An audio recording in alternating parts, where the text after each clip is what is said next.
दोस्तों नमस्कार। आज हम सेजल भादुरिया जी की एक वीडियो जो उन्होंने बहुत अच्छी सब्जेक्ट पर बनाई है, लोग अमीरों की शादी से क्यों जुड़ जाते हैं, जो रौनक के द्वारा बनाई गई वीडियो की रीमेक हो सकती है या उनकी एक डुप्लीकेट हो सकती है, इस पर हम क्रॉस करने जा रहे हैं। तो हम पहले सुनते हैं कि एक एक पॉइंट, फिर बात करेंगे अपने इस पे। की सजावट के लिए फूल बैंकॉक, कोलकाता, बेंगलुरु और दिल्ली से मंगवाए गए थे। वहीं तिलक पार्टी में 300 पुलिस वाले भी तैनात किए गए थे। उस वक्त उस शादी का एस्टिमेट कुल 5 करोड़ रुपए के आसपास बताया गया था। ये 5 करोड़ आज के 5 करोड़ नहीं, बल्कि ये 22 साल पहले के 5 करोड़ हैं। ये पैसे उस बिहार में खर्च किए गए थे जिस बिहार के कुछ इलाकों की हालत आज भी अफ्रीका के देशों से भी बुरी है। ये सब जानना क्यों जरूरी है, आप समझते हैं। दरअसल अंबानी जी की बेटी की प्री वेडिंग का जो फंक्शन था, जो 3 दिन का प्रोग्राम था, वो फाइनली खत्म हो गया है। इन 3 दिनों में दुनिया का शायद ही कोई ऐसा सेलिब्रिटी होगा जो शादी में ना नाचा हो या फिर ना आया हो। सलमान से लेकर आमिर, शाहरुख खान तक स्टेज पर लाइन लगाकर ऐसे नाच रहे थे जैसे चौथी क्लास के बच्चे अपने एनुअल डे के फंक्शन पर नाचते हैं। फेसबुक वाले जुक्कू भैया अनंत अंबानी की महंगी घड़ी देखकर ऐसे बेहोश हो गए जैसे एयरपोर्ट पर आम आदमी पानी की बोतल के रेट सुनकर बेहोश हो जाता है। जामनगर के छोटे से एयरपोर्ट पर प्राइवेट जेट ऐसे खड़े थे जैसे मेट्रो स्टेशन के नीचे लाइन लगाकर ई रिक्शा खड़े होते हैं। शादी में हो रहे खर्चे का सुनकर पाकिस्तानियों के दिल में दिक्कत आ गई। रिहाना की परफॉर्मेंस की फीस सुनकर पाकिस्तान के पीएम खुद पाजेब पहनकर शादी में नाचने को तैयार हो गए। कुल मिलाकर 3 दिन तक खूब नाच गाना खेल तमाशा हुआ। सोशल मीडिया पर मीम्स की बाढ़ भी आ गई। लेकिन हैरान मत हो जाइए, ये सिर्फ पिक्चर का ट्रेलर था। असली शादी तो 12 जुलाई को है।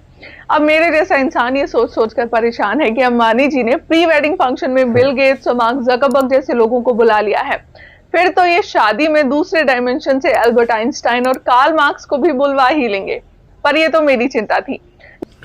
आई ऑब्जेक्ट योर ऑनर। जनता की अदालत ये कहती है कि अगर हम अपनी इन महत्वपूर्ण बातों को फिर हिंदुस्तान, पाकिस्तान, हिंदू मुस्लिम और दूसरी ओर ले जाना चाहें तो क्या यह बात सही है? लोग कमाते ही अपने इसलिए हैं कि उसे इस जीवन पे सही तरीके से खर्च कर सकें, और अपने कमाई का 10वां हिस्सा लोग दान में देते हैं, कमाई का कुछ हिस्सा अपने घर के डेवलपमेंट, घर बनाने, बच्चों की शादी इत्यादि में खर्च करते हैं। पर अंबानी कोई साधु संत या ऋषि महात्मा तो हुए नहीं जो जनता या देश की लोग उनसे इस बात की अपेक्षा रखें कि वो जो करेंगे उसको हम फॉलो करेंगे।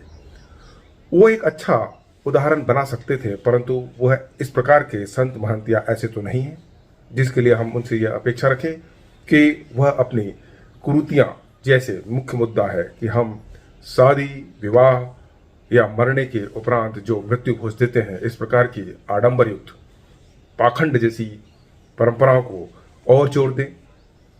इसमें हम हमेशा बड़े लोगों की कॉपी करती है नीचे की जनता, नीचे के लोग।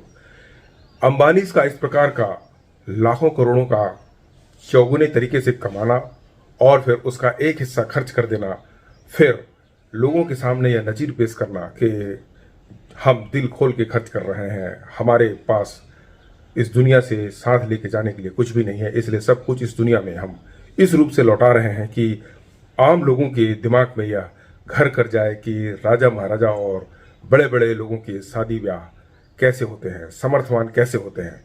इस संबंध की धारणा बनाना न्यायोचित नहीं है, मगर फिर भी मर्जी है आपकी, आखिर सर है आपका, पैसा है आपका। यह बात समझते हुए हम आगे और देखते हैं कि क्या कहती हैं हमारे वकील साहिबा। रहे हैं, क्या वो बड़े बड़े वकीलों की करोड़ों की फीस पर कभी कोई कमेंट करते हैं? जवाब है नहीं। अगर इन्हें अंबानी के बेटे की शादी में किया गया खर्च अनाप शनाप लग रहा है तो बड़े वकीलों की फीस को ये कैसे जस्टिफाई करेंगे, खासकर वो वकील जो घंटों के हिसाब से लाखों रुपए चार्ज करते हैं।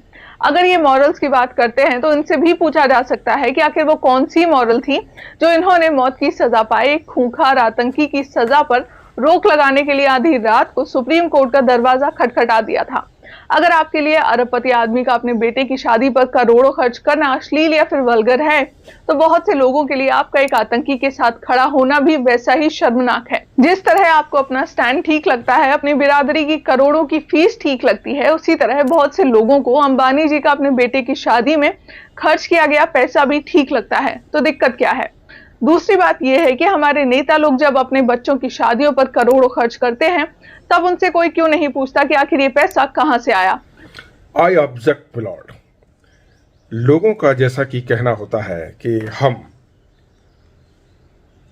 किसी लकीर को छोटी बताने के लिए उसके बाजू में एक बड़ी लकीर खींच दें, अर्थात यह बात तो किसी प्रकार के अच्छे गुणों को दर्शाने के लिए या अपने गुणों को दूसरों के गुणों से ऊपर दिखाने के लिए, एक अच्छी परंपरा के लिए तो अच्छी सिद्ध हो सकती है कि अगर लालू जी या कोई और जी, जयललिता जी, सहारा जी या XYZ कोई भी हो जिनके पास पैसे का लबालब भंडार था, या जो लोग अपने पैसे की महिमा दिखाना चाहते थे, उसको सिद्ध करने के लिए दूसरों से श्रेष्ठतम काम करने लगे। जैसे राजनीतिक लालू जी की टीम ने अपने सारे कार्यकर्ताओं को जिस प्रकार का कार्य सौंपा होगा, वह अपने अपने तरीके से इस काम को पूरा किए। जो लुटेरे स्टाइल के थे, उन्होंने बंदूक की नोक पे कारें इकट्ठा की, किसी ने फूल इकट्ठा किया, अपने अपने बाहुबल का उपयोग करते हुए। चूंकि उस समय जैसा कि लालू का बिहार में गुंडा राज स्थापित था, उसको साबित करने के लिए ऐसे कार्य कर रहे थे। सहारा जी के पास जो पैसा था पब्लिक का, वह उसको दिखाने के लिए खर्च कर रहे थे। जयललिता ने बकरे कटवा दिए। ऐसे कई लोगों के जो कमेंट्स हमको देखने मिल रहे हैं कि सरकार ने बहुत सारी चीजें इस तरीके से अंबानीस पर या अडानीस पर मेहरबानी की है, यह उसका पैसा है। परंतु ये सब बातें बेमानी है दोस्तों। जिसकी मर्जी, जिसका मन, जिसका धन, वह जाने। हम तो यह जानते हैं कि जिसके पास जो दिखाने को होता है वह वही दिखाता है। जैसे किसी के पास शरीर स्वस्थ हो, अच्छा हो, तो वह अपने कपड़े खोलकर बॉडी दिखाता है। महिलाएं बिकनीज में अपने सौंदर्य का, अपने बॉडी स्वस्थ का, अपने बनाए हुए फिगर को लोगों को दिखाने का प्रयास करती हैं। तो अंबानी के पास पैसा है तो क्यों न दिखाए वो। अगर अंबानी के पास और भी बहुत सारी अच्छी चीजें होती तो शायद उसको भी दिखा दे। रही बात सनातन धर्म के प्रदर्शन की, तो ये काबिल तारीफ है कि उनकी औलाद, उनकी नस्लें, उनके घर में परंपरा है कि बहुत अच्छे तरीके से भारत के सनातन धर्म को प्रदर्शित किया। उन्होंने डैड मॉम न कहते हुए माता पिता का उच्चारण किया। बहुत ही सरलता से पूरे जामनगर को अगर एक इकाई माना जाए भारत की, तो कम से कम उसने जामनगर का दिल तो जीत लिया। और रही बात रिहाना और बड़े बड़े फिल्मी स्टार की, जो उनके शादी में शिरकत फरमाने को अपना शान समझते हैं, बिना पैसे लिए भी अगर वो अपना प्रदर्शन किए तो इसमें कोई बात नहीं होनी चाहिए।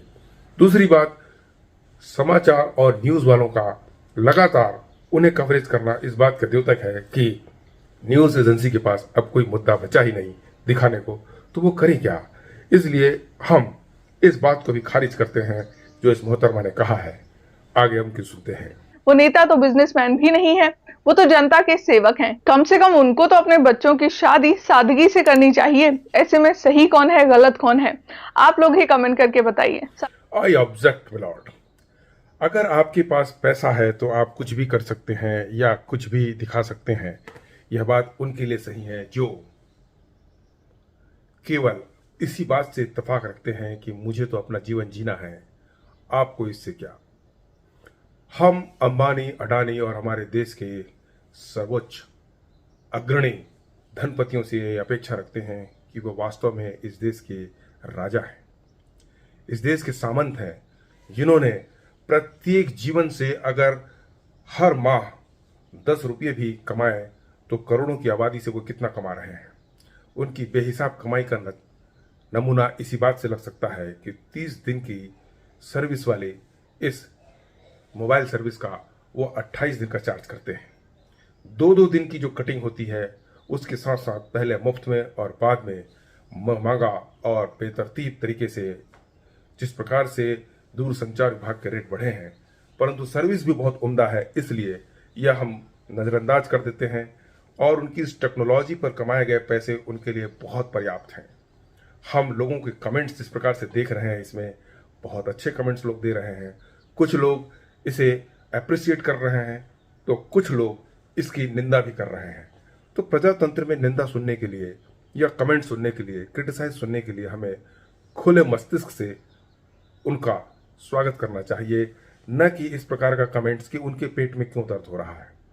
जैसे कि मैं आज ये वीडियो अपने विचारधारा को प्रकट करने के लिए बना रहा हूं, तो यह कतई नहीं कि मैं अंबानी का या उनके समर्थकों का विरोधी हूं। यह तो एक अच्छी परंपरा की शुरुआत नहीं हुई कि हम जिस प्रकार खर्चीली महंगी शादियों का हम विरोध कर रहे थे कि इस प्रकार का दिखावा करने से कुछ नहीं होता, परंतु अब वह राजा है, सम्राट को नहीं दोष गुसाए। वह कुछ भी कर सकते हैं, उनके पास पैसा है और पैसा बोलता है। इस प्रकार की बातें कहना बोलना एक अच्छी परंपरा को जन्म नहीं देता। इसलिए मैं इनकी इस बात को सिरे से खारिज करता हूं कि इस दुनिया में पैसा अगर सब कुछ है तो आप वह सब कुछ करते हुए एक आदर्श स्थापित करने के लायक स्वयं को नहीं बता सकते। यह हमारे जनता की अदालत में या हम आम जैसे लोगों की अदालत में यह बहुत बेमानी है। सेजल भादुरिया जी का यह कथन बहुत ही गलत है, क्योंकि यह एक ऑब्जेक्शनेबल बात है कि हम प्रजातंत्र में अगर कोई आपकी बातों को क्रॉस करने के लिए कुछ अपने पॉइंट्स रखता है तो आप उनके ऊपर पर्सनल अटैक करते हैं। प्रशांत जी का अगर ऑब्जेक्शन उठाना एक जिगर वाले भारतीय वकील या नागरिक का कर्तव्य बोध अदा करता है, तो उन पर ऐसा पर्सनल अटैक नहीं करना चाहिए कि आप क्यों एक मर्डरर का केस लड़ने के लिए लाखों करोड़ों रुपए लेकर रात को सुप्रीम कोर्ट का दरवाजा खटखटा देते हैं। यह उनका अपना कार्यशैली है, यह उनकी रोजी रोटी है। कभी उन्होंने अंबानी के कार्यशैली पे या कमाने की शैली पे प्रश्न नहीं उठाया। रही बात, अगर स्वस्थ परंपरा के तहत हम डिबेट नहीं करेंगे तो सच्चाई कैसे लोगों के सामने आएगी, पोलराइजेशन कैसे समझ में आएगा, क्या सारी दुनिया एक थोड़ी हो जाएगी। इस प्रजातंत्र में विविध प्रकार के फूल, विविध प्रकार के इस पुष्प और प्रजातियों के वृक्ष और पौधे पाए जाते हैं। सबकी भावनाओं का आदर होना चाहिए, तभी तो प्रजातंत्र में खुशनुमा अनेक प्रकार की अनेकता में एकता जैसा बोध हमें होगा। मैं समझता हूं कि इसमें एक कमेंट्स बहुत बेहतरीन ढंग से किसी व्यूअर ने दी है, मैं उस पर ही फोकस होता हूं कि अंबानी मोटा भाई है। वह ऐसे ही पैसा नहीं बहाया है, पैसे बहाने के पीछे भी उसकी कोई ना कोई मार्केटिंग स्ट्रेटजी होगी। जब उसने मार्क जकरबर्ग और जमाने भर के लोगों को अपने पैरों के नीचे लाकर अपने ऐश्वर्यता का बोध करा दिया, तो यह भी एक प्रकार की एडवर्टाइजिंग है। अंबानी की नज़र में यह उनके व्यापार को बढ़ाने वाला जरूर हो सकता है, जो उनकी सामर्थ्यता को प्रदर्शित करेगा, जो उनके हिंदुत्व को, जो उनके भारतीयता को, जो उनके सनातन धर्म को बढ़ाता हुआ जरूर दिखाएगा। परंतु कहीं ना कहीं इसमें एक लोच या एक पेच जरूर फंसता हुआ मुझे दिखता है कि हमें कोई ऐसा आदर्श स्थापित नहीं करना चाहिए जो हमारे भारतीय जीवन के लिए नासूर बन जाए। मैं चाहूँगा कि अगर अंबानी के पास बहुत ज़्यादा पैसा है और वह उसको बहाने की सामर्थ्यता रखते हैं, तो उन्हें उनके आलोचकों का मुंह शांत करने के लिए जो उनके पुराने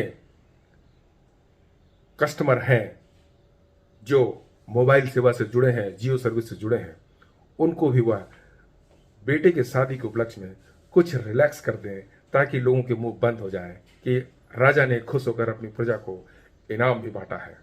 आज के समय में आर्थिक रूप से संपन्न एक राजा, एक एंटीलियो का मालिक को हम एहतराम करते हैं और उम्मीद रखते हैं कि वह इस ओर भी ध्यान देंगे, ताकि उनके क्रिटिक और उनको देखने करने वाले इस बात से संतुष्ट हो जाए कि जब दिल खोल कर उन्होंने अपने बेटे की केवल वेडिंग सेरेमनी की है, अभी एक्चुअल शादी बाकी है, जो जुलाई में कुछ संभावित डेट में होने वाली है, उस समय तक सबके मुंह बंद हो जाए और इस प्रकार की खर्चीली शादी को, जो एक आडंबर और एक प्रदर्शन का ही पर्याय है, हर कोई अंबानी तो नहीं होता, पर जब कोई आदमी थोड़ा बहुत पैसे कमा लेता है तो वह समाज में अपना आदर्श और अपना स्थापित साम्राज्य दिखाने के लिए यह बताता है कि अंबानी के जैसे उसने अपने गांव भर के लोगों को भरपूर तरीके से एंटरटेन किया, जो एक उनके ऐश्वर्यता को, उनकी प्रसिद्धि को, उनकी कामयाबी को दर्शाता हो। और आम आदमी, गरीब आदमी इस भावना से गिल्ट महसूस करता है कि काश वह भी ऐसा कर पाता, और इस महत्वाकांक्षा को पाने के लिए वह अपने संतोष रूपी धन को भूल जाता है और दौड़ पड़ता है 99 के फेर में। इस बात को कम करने के लिए, इस बात को खत्म करने के लिए यह आवश्यक है। सो लिहाजा आज की हमारी पब्लिक अदालत में हम इस बात से कतई सहमत नहीं हैं, जैसा कि मैडम ने कहा, पर यह मेरी अपनी व्यक्तिगत राय हो सकती है, हो सकता है इससे आप इत्तेफाक न रखें, परंतु प्लेटफॉर्म है, सार्वजनिक अपनी अपनी बातें कही जा सकती हैं। इसके लिए अगर मैंने कुछ प्रयास किया है तो कहीं अगर मेरी त्रुटि दिखती हो तो मुझे आप क्षमा कर सकते हैं, या मैं क्षमा प्रार्थी हूँ। पर मैंने यहाँ अपनी राय केवल इसलिए दी है कि इस प्रकार के वीडियोस और डिबेट होते रहने चाहिए। धन्यवाद। मिलते हैं फिर अगले वीडियो में एक अच्छे मिलियंस व्यूवर्स की बातों को देखते हुए अपनी राय में, पब्लिक के दृष्टिकोण में, उनके कमेंट्स के दृष्टिकोण में जाहिर करने के लिए। तब तक के लिए धन्यवाद, नमस्कार।